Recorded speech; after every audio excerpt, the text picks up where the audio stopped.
G'day guys. Okay, so I thought I'd take my lunch break just to run you through the 3D model that I'm about to print this afternoon and for the rest of the weekend before I hit the 3D printer. This is the completed mechanism for the rack and pinion lift system for Cubie-Pie. Okay, so it's pretty complicated, so I thought I'd go through it inch by inch. Now, obviously, we've spoken before about using two gears back to back offset at a 50% angle so that they get more grip and more bite, and they also stay stable, so we've done that as well. The old rack used to be screwed to itself. Now the mounting pieces that I've got, so I've got a top mounting bracket here that is essentially going to double up as a clasp to bind those two back and front gears together, as well as provide mounting points against the inner wall of the chassis.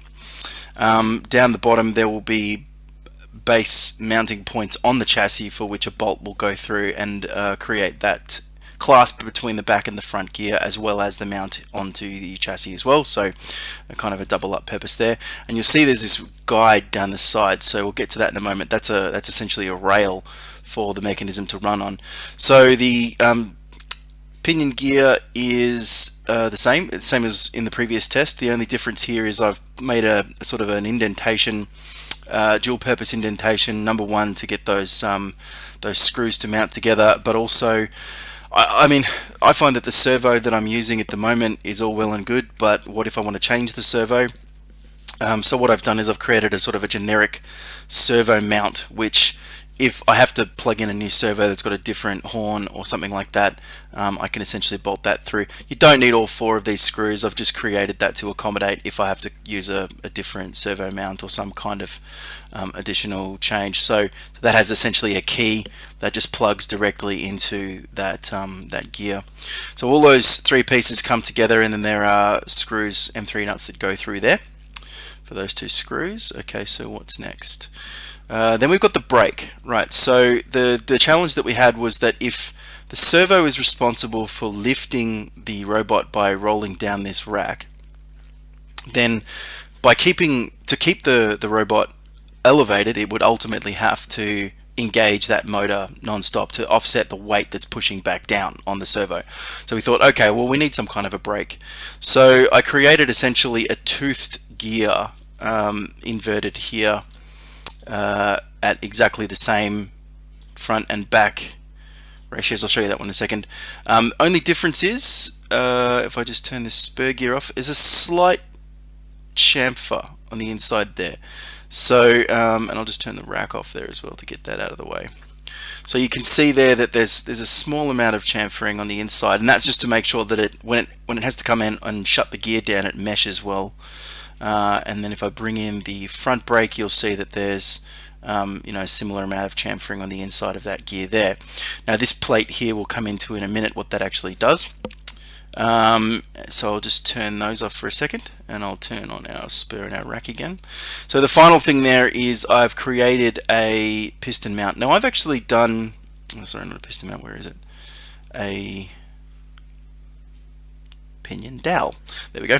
So I've actually done this and tested this. Believe it or not, a 3D printed dowel will roll. It might not be the most frictionless system, but serves a purpose. If I have to upgrade it to something metal in the future, I will. But once again, the objective was to try and 3D print as much of this as I can, and I'm really only using screws for assembly. Also, in addition to that, these screws, I spent a lot of time occupying space with these screws. I mean, like, you look at how much space is occupied to get these screws there.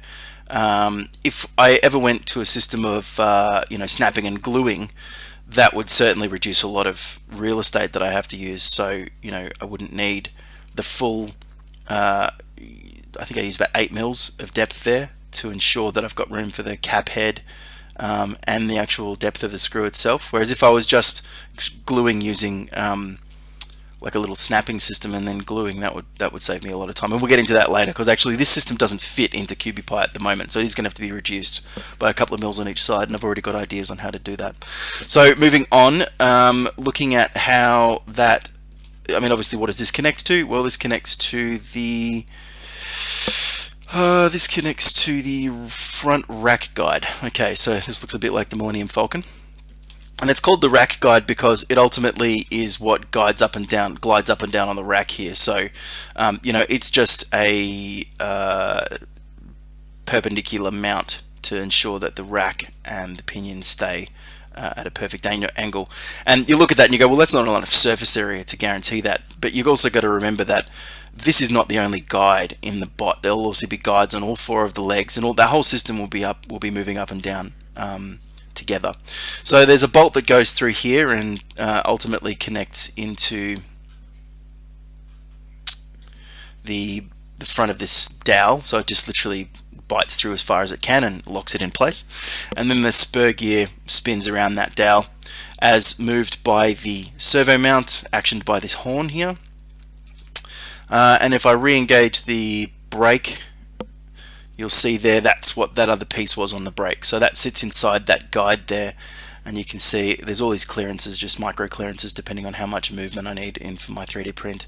And you can see that sits inside there nicely. So that should stay relatively safe. I think there might actually be a bit of a, I might have to fix that. That looks a bit wrong, but we'll come back to that in a second. I think that's supposed to be engaged that way. Okay, so moving on. Right, so then obviously we need something to actuate this brake. So I've got a little piston mount here. Now you can see here I'm reutilizing screw holes where I can. So these bolts will go straight through from there right through to the other side here, and that'll just be one screw essentially. And the reason why this is so small is because it's going to be actuated by a servo with a simple singular directional horn. So I've got a paper clip that runs from here to there.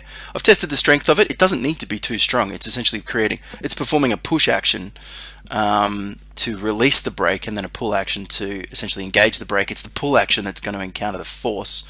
So any kind of bending that might happen is unlikely to happen during the push action. But you know, that's why we're testing it. We'll figure out whether or not that's enough. I was originally going to use a spring in the system. I couldn't figure out how to work it in without creating too much bulk, so I thought I'll just try it by actuating it directly with the servo and see how that goes. Now obviously that's got to be mounted, so I've got a mount that sits on the back there, which this just literally bolts straight into and gives it enough room for that servo to move 90 degrees. We actually only need it to move about 35 degrees, but that's good enough. And then if I swing back around the other side, obviously we've got to keep this section from slipping out this way. And we want a right guide on the mount on the back here. So we've got another guide plate here. So that's essentially the back plate which houses the whole mechanism. And you can see there that creates forms the full system to hang on to that rack guide there. Many places of mounting which are all reused, so we'll get into those in a second. You can see the two here that are reused already with the rear servo mount, with the front servo mount, and then so that's nice and safe in there. That's not going to pop out, but I do think there's an issue with that. I'll have to come back and fix that in a second. Probably about a 0.15 clearance issue. Right, so you can see there's a little bit of clearance there on that servo, so there's not going to be any issues with contact or anything like that, no rubbing. And if I bring in the front servo, which is the big bad boy, he sits about there. And I'm pretty sure, yeah, I've checked all those clearances, that's all okay. Then you've got the mount for that servo, which is in multiple pieces because it's a bit more of a complicated mount. So you've got the left-hand mount there, which raises it into the, and then once again, the reason why I've done servo mounts separate to the chassis of the mechanism is so that I can quickly reprint the servo mounts when and if they don't fit, or when and if I change the servos. So I've got a lot of flexibility here to A, change the horn on the servo, and B, change the mount. And this will be even when I'm creating the next robot. So once we finalize what this one's going to look like and we're going to create the next one, I might not be able to get these servos again, so it's nice to be able to just print those mounts. So we've got the left and the right mounts. We've also got these little caps, and the reason for that is that the screws that came with the servo, I don't have any other screws that will match the servo, but they're too long, so I just have to push them back a little bit. So they're just caps which essentially lock in that servo into place. And I think that's about it. What else have we got here? I think I've pretty much engaged everything. So that's pretty much the whole mechanism there.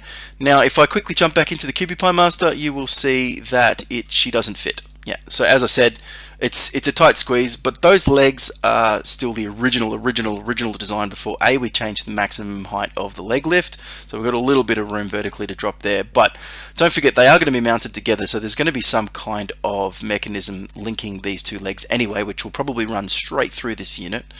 The problem is actually here, where you can see it extends just past that midpoint. Now, if there's going to be one on the right hand side as well, obviously facing the opposite direction, so just to counterbalance the weight, so this servo will be over here, that servo will be over there, and so forth, then obviously I'm going to have to figure out how to just bring this in a little bit in width.